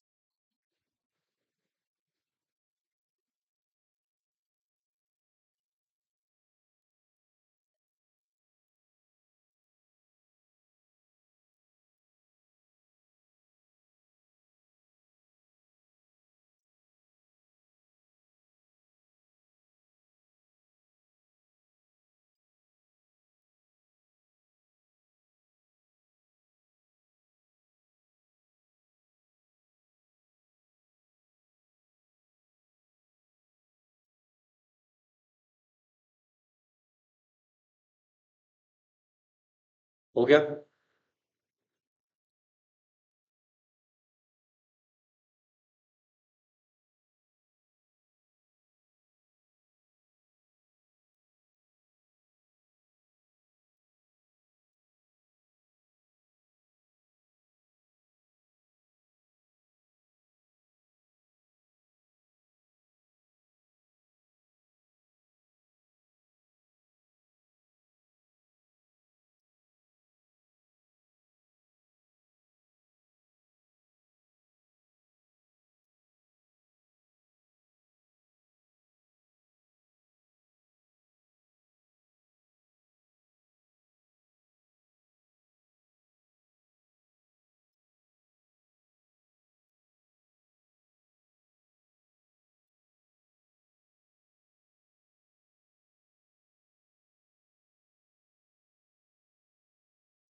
वो पता नहीं दोस्त।